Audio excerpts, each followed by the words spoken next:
दोस्तों, राजस्थान में स्कॉलरशिप का जिन छात्रों ने फॉर्म भर रखा है उन सभी को पता होगा कि अभी हाल ही में विभाग के द्वारा काफ़ी छात्रों के फॉर्म रिजेक्ट हो रहे हैं, जिसमें लिखा हुआ आता है दोस्तों फॉर्म रिजेक्ट बाय HQ यानी हेडक्वार्टर के द्वारा रिजेक्ट हो रहा है। तो इसी चीज़ को ध्यान में रखते हुए कुछ छात्र एवं छात्राओं ने यहाँ पर विज्ञापन दिया है आपके हनुमान बेनीवाल जी को, जो आप देख रहे हैं यहाँ पर। इसमें ये विज्ञापन में साफ साफ लिखा है इन्होंने कि हमारा जो फॉर्म है ये रिजेक्ट हो रहा है और इसका रीज़न पता नहीं है, फिर भी रिजेक्ट कर दिया। तो क्या इस पर बेनीवाल जी ने कहा है यहाँ से अब आपके क्या फॉर्म दोबारा से रीओपन होने वाले हैं या फिर इसकी आगे क्या प्रक्रिया रहेगी वो मैं आपको बता दूंगा। इसके अलावा दोस्तों इसमें आपको ये भी ध्यान रखना है, जिन छात्रों के फॉर्म रिजेक्ट हो गए वो तो ठीक है, लेकिन हो क्यों रहे हैं, क्या रीज़न है, कहीं आपका फॉर्म रिजेक्ट नहीं हो जाए। रिजेक्ट होने का आदेश कब आया था, कब से लागू हो चुका है, ये भी आपको मैं इस वीडियो में बताऊंगा। और फॉर्म कहीं आपका रिजेक्ट नहीं हो जाए इसलिए आपको क्या ध्यान रखना है, ये भी चीज़ें हम इस वीडियो में देखने वाले हैं। और लास्ट में देखेंगे दोस्तों कि बेनीवाल जी ने क्या कहा है यहाँ से दोबारा फॉर्म ओपन करने के लिए, क्या यहाँ से फॉर्म दोबारा ओपन हो सकते हैं या फिर नहीं होगी। कंप्लीट जानकारी A to Z हम अपनी वीडियो में देखेंगे। और दोस्तों जो लैंग्वेज प्रॉब्लम आ रही थी लास्ट वीडियो में भाषा की, जिसमें हिंदी में बोला था लेकिन इंग्लिश में ट्रांसलेट कर दिया था, यूट्यूब पर अभी हाल ही में ये एक अपडेट वर्जन दिया है इसमें, इसलिए इस भाषा को चेंज नहीं कर पाया इस टाइम। अभी आपको हिंदी में ज़रूर सुनाई देगा।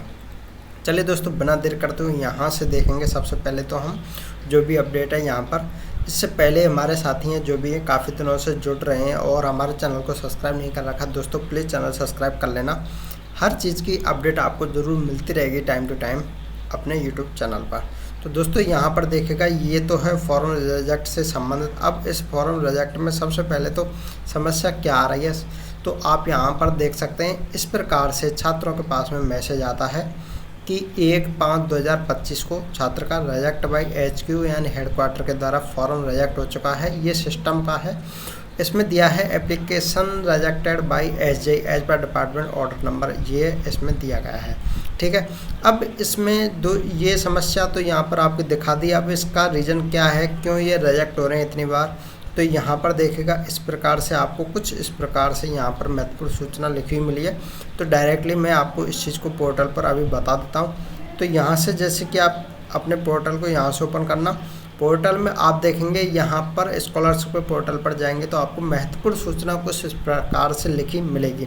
इसमें 2 पॉइंट हैं, इम्पोर्टेंट हैं और इन पर अब की बार सबसे ज़्यादा फोकस किया है विभाग ने और दोबारा से इनको रेड कलर में आपके लिए इन्फॉर्मेशन दिया है कि आप अच्छे से समझ लेना और इन पर संज्ञान कर लेना ताकि आप इनमें गलती नहीं कर सकें। यदि शैक्षणिक संस्थान आवेदन पत्र को 30 दिन के भीतर जिला कार्यालय को अग्रेषित नहीं करता है तो आवेदन आपका स्थायी रूप से रिजेक्ट कर दिया जाएगा। मान लीजिए आपने फॉर्म भर दिया है, कॉलेज में अप्रूव हो चुका है या फिर वेरीफाई हो चुका है, फिर भी आपका कॉलेज फीस की वजह से या अटेंडेंस की प्रॉब्लम की वजह से आपके फॉर्म को 30 दिन तक कॉलेज में रखता है तो फॉर्म आपका रिजेक्ट हो जाएगा। इसमें आपकी कोई भी गलती नहीं है, फिर भी ये समस्या आपको भुगतनी पड़ेगी फॉर्म रिजेक्ट की। इसके अलावा छात्र की इसमें एक जो है जिम्मेदारी रह जाती है, यदि विद्यार्थी आवेदन पत्र में कोई भी त्रुटि करता है यानी फॉर्म में कोई भी गलती आपने कर रखी है उसमें अगर आपको सुधार करना है तो 45 दिन के भीतर आपके कॉलेज संस्थान को फॉर्म को अग्रेषित करना है। अगर नहीं करते हैं तो यहाँ से आपका फॉर्म रिजेक्ट हो जाएगा। इसका मतलब यह है आपके पास कोई भी ऑब्जेक्शन अगर आया है तो फर्स्ट ऑब्जेक्शन से लेकर आपके लिए जो लास्ट टाइम है 45 दिन का है, ऑब्जेक्शन को आप 45 दिन के भीतर क्लियर कर सकते हैं, 1 बार 2 बार 3 बार के अंदर। ठीक है, अगर 45 दिन से ज़्यादा हो जाते हैं ऑब्जेक्शन क्लियर नहीं हुआ तो फॉर्म यहाँ से आपका रिजेक्ट हो जाएगा। इसके अलावा कॉलेज की तरफ से कंप्लीट है फॉर्म, फिर भी फॉर्म को फॉरवर्ड नहीं किया है 30 दिन में और यहाँ पर DL ऑफिस नहीं पहुँचा है तो भी आपका फॉर्म रिजेक्ट हो जाएगा।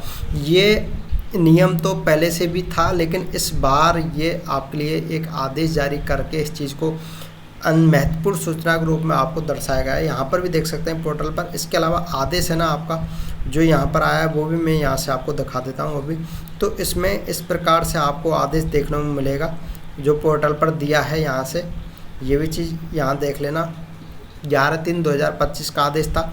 इसमें सीधा यहाँ से बताया है कि छात्रों के कुछ भी कमी हो या फिर आपेच हो, रेड फ्लैग हो या डॉक्यूमेंट्स प्रॉब्लम हो, वेरिफिकेशन संबंधित हो, कुछ भी संबंधित समस्या है तो उसको 10 फरवरी 2025 से पहले सही कर लेना। इसके बाद में अगर सही करते हैं तो उससे पहले ही आपका फॉर्म रिजेक्ट कर दिया जाएगा अगर वो शिक्षण लेवल पर पेंडिंग है तो। अब इसको ध्यान में रखते हुए छात्रों के लिए 1 महीने का टाइम दे दिया था, 31 मार्च तक इस डेट को बढ़ा दिया था कि 31 मार्च तक अगर आपका फॉर्म पेंडिंग रहता है तो फॉर्म को रिजेक्ट कर दिया जाएगा। इसमें लास्ट ईयर तक के छात्रों को इंक्लूड किया गया है। तो अगर 31 मार्च तक भी फॉर्म आपका पेंडिंग है और आपने फॉर्म भर रखा है तो फॉर्म आपका रिजेक्ट हो जाएगा। ये आदेश आया था विभाग की तरफ से। ये आदेश ऐसे पहले भी आए थे, लेकिन इतनी बार इतनी जल्दी इतने डॉक्यूमेंट्स फॉर्म में जो डॉक्यूमेंट्स की वजह से समस्या आ रही थी, इतनी जल्दी फॉर्म रिजेक्ट नहीं हो रहे थे। लेकिन अब की बार तो फॉर्म रिजेक्ट की लाइन लगा दी है। तो ये रिजेक्ट होने का रीज़न यहाँ पर विभाग ने दे दिया है पहले ही आदेश अपने निकाल करके यहाँ से। अब इस रिजेक्ट तो फॉर्म हो चुके हैं, ठीक है। अगर आपको रिजेक्ट से बचाना है तो आपको 30 दिन और 45 दिन के भीतर फॉर्म को अप्रूव करवाना पड़ेगा या फिर वेरीफाई करना पड़ेगा, ठीक है।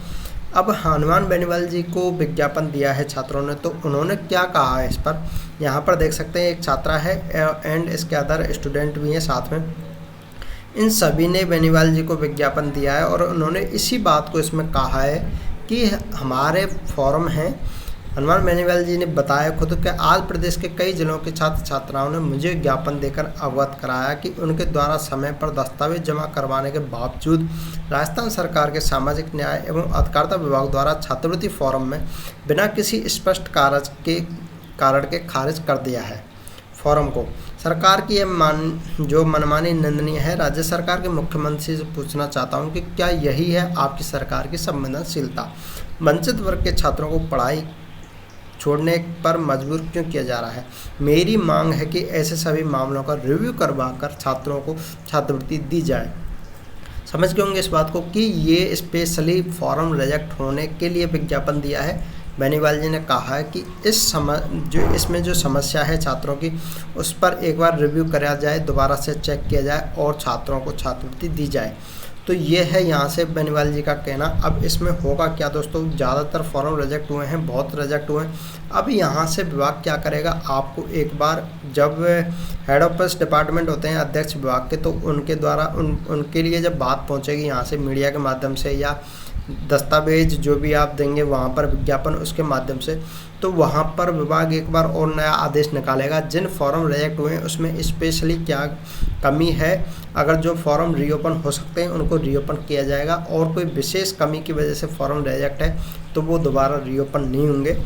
और इसमें एक बार मौका आपको ज़रूर मिलेगा, लेकिन ये मौका आपके लिए लेट मिलेगा, इतनी जल्दी नहीं मिलने वाला अभी।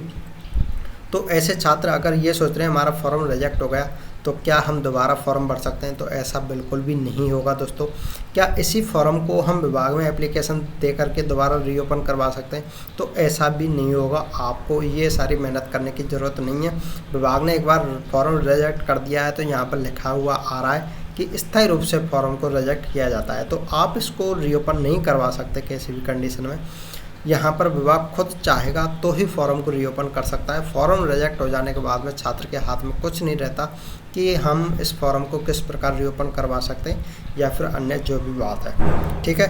तो इसमें ज़्यादा बिना मेहनत करते हुए दोस्तों आपको अपने फॉर्म को रिजेक्ट होने से बचाना है। और जिनका रिजेक्ट हो चुका है उनके लिए एक ही बात है दोस्तों कि अब आपको इंतज़ार करना है कि फॉर्म रीओपन के लिए टाइम कब आए, डेट कब आए। और इसके अलावा हो सके तो जितने भी छात्र हैं ज़्यादा से ज़्यादा विज्ञापन दीजिए। यहाँ पर अगर आप मांग उठाएंगे तो ज़रूर विभाग तक मांग पहुँचेगी और वहाँ से आपके लिए एक बार रीओपन का ऑप्शन तो ज़रूर मिल जाएगा। ये सारी चीज़ें कैसी है वीडियो में ज़रूर कमेंट करके बताइएगा। इसके अलावा कोई भी और भी समस्या है कमेंट करके ज़रूर पूछेगा दोस्तों। और लास्ट डेट का ज़रूर याद रखना है, लास्ट डेट बहुत नज़दीक है, दोबारा से फॉर्म भरने के लिए दोबारा मौका नहीं मिलने वाला है, ठीक है। तो ये सारी चीज़ें कंप्लीट है जो मैंने बताई। आशा है अच्छी लगेंगी वीडियो। प्लीज़ वीडियो को लाइक करिएगा। चैनल को अभी तक सब्सक्राइब नहीं कर रखा है तो प्लीज़ दोस्तों चैनल को भी सब्सक्राइब कर लेना। चलिए फिर मिलेंगे नेक्स्ट वीडियो में, तब तक के लिए धन्यवाद।